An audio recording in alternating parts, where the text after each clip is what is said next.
আসসালামু আলাইকুম রহমতুল্লাহি ওয়া বারাকাতুহু। কথা বলবো ফ্যামিলি লতে লিগেল রিফর্ম নিয়ে। সরকার বলছে যে কোহেবিটের জন্য তারা এটা লিগেল রিফর্ম করবে এবং এটা ক্যাম্পেইনাররা স্বাগত জানিয়েছে। অর্থাৎ কোহেবিটি অর্থাৎ যারা রেজিস্টার্ড না, যাদের বিয়ে এদেশে রেজিস্টার্ড না, অনেক ক্ষেত্রে যারা মুসলিম বিয়ে করেছে বা অন্য রিলিজিয়াস ম্যারেজ করেছে কিন্তু রেজিস্ট্রি অফিসে কি রেজিস্টার করে নাই, তাদের ক্ষেত্রে এটা প্রযোজ্য। অর্থাৎ তাদেরকে মুসলিম ম্যারেজ হলে ওটা কোহেবিট ধরে নেওয়া হয়।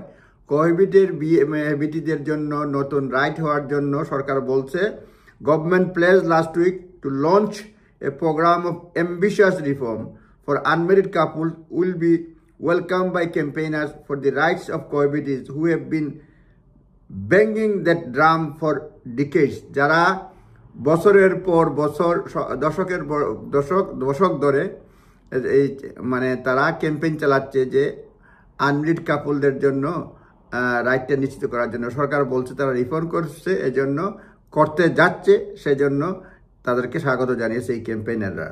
কোহেবিটিজ make up fastest growing type of family in the UK. Fastest growing মানে বিয়ে না করে একসঙ্গে থাকা, এটা fastest growing family in the UK. এবং এখানে বলছে ইংল্যান্ড এবং ওয়েলসে বর্তমানে 3.6 মিলিয়ন অর্থাৎ প্রায় 36 লাখেরও বেশি কাপল রয়েছে।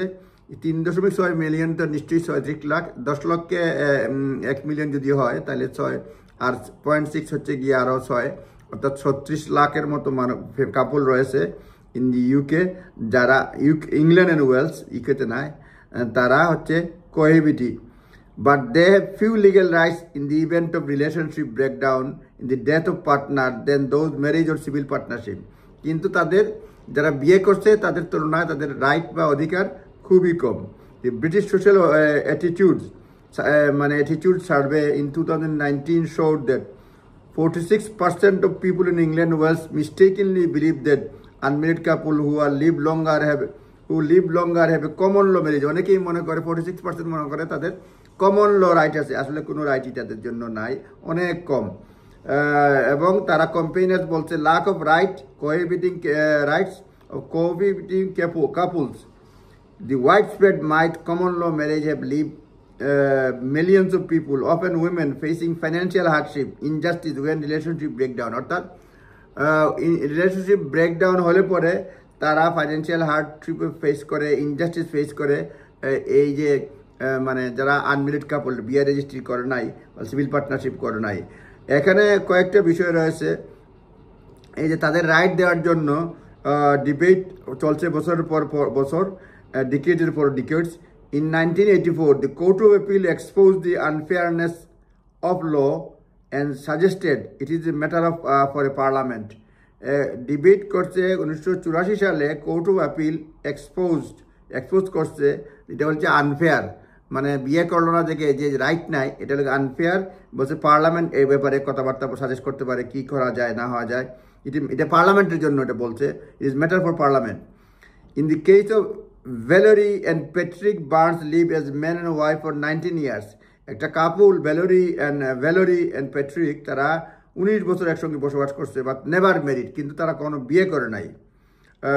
At the end of the relationship, court said Valerie, who has changed her surname so that her partners and given her profession as the tailor to look after their children, has no right against him, no legal interest in their home.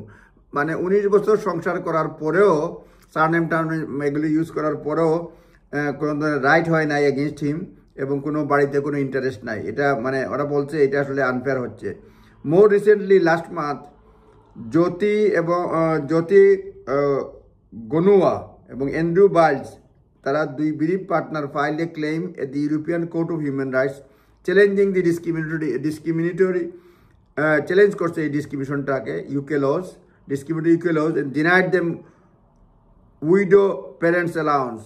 তাদেরকে widow parents allowance দেওয়া হয় নাই। সিস renamed as bereave support payment, তারপর থেকে বিরিভ support payment এটা চালু হয়েছে, রিনেম হয়েছে, because both were cohabiting relationship when their partners died. তারপরে হচ্ছে 2018 সালে সুপ্রিম কোর্ট রুল করছে, মানে রায় দিছে যে law unjustifiably discriminated against cohabitants, আনজাস্টিফাইবলি তারা মানে ডিসক্রিমিনেট করে কোহাবিটের সঙ্গে এবং their children on the basis of marital or birth status, তাদের ম্যারিটাল কিংবা বার্থ স্ট্যাটাসের কারণে এটা তারা বলছে ডিসক্রিমিনেট করে আর কি। তারপরে আরও লেখছে, তারপরে হচ্ছে parliament change the law 5 years later, extended eligibility to unmarried cohabiting parents, but it only applied to claim before August of that year. Before of August that year এর জন্য এটা মানে কার্যকর হয়। 2007 সালে report from Law Commission and independent law reform advisory body propose করছে opt out scheme to give same right to cohabiting couple. Law Commission same right দেওয়ার জন্য অপ্ট আউট করছে, but ever since there has been disagreement over the scope of the change. এই চেঞ্জের scope নিয়ে disagreement রয়েছে, including number of years a couple should live together.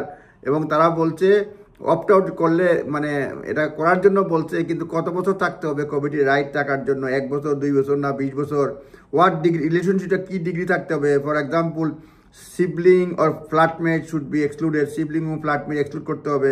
Successive government মানে এগুলি রিফর্মের কথা বলাও রিফর্ম করে নাই। Resolution a family law group has long campaign for reformer জন্য long campaign করছে।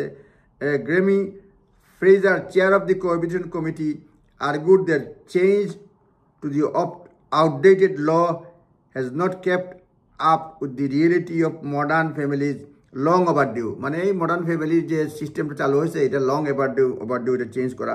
অনেক ধরনের কথাবার্তা আসছে, মোট কথা হচ্ছে ল মানে চেঞ্জ করার জন্য সরকার প্রমিস করছে লাস্ট উইক, এবং এ নিয়ে যারা ক্যাম্পেইন করেছে তারা স্বাগত জানাইছে। এখন দেখা যাক যারা কোহাবিটিতে তাদের রাইটটা কতটুকু এস্টাবলিশ হয়, এবং এতে হলে মুসলিমরা উপকৃত হবে। কারণ মুসলিমরাও অনেকে মুসলিম ম্যারেজ করে বা রিলিজিয়াস ম্যারেজ করে, তারা কিন্তু ইংলিশ রেজিস্টার করে না, তাদের রাইট থাকে না সুতরাং এদেশীয় আইনে সহায় সম্পত্তিতে। সুতরাং এটা চেঞ্জ হলে পরে কোহাবিটের জন্য মানে যারা রয়েছে তাদের জন্য উপকার হবে। মুসলিম যারা বিয়ে করে রেজিস্ট্রি করে বা অন্যান্য রিলিজিয়াস বিয়ে করে যারা এদেশে রিকগনাইজ করে না তারাও লাভবান হবে। দেখা যাক কি হয়, আমরা ওয়েলকাম জানাই। ধন্যবাদ, আসসালামু আলাইকুম।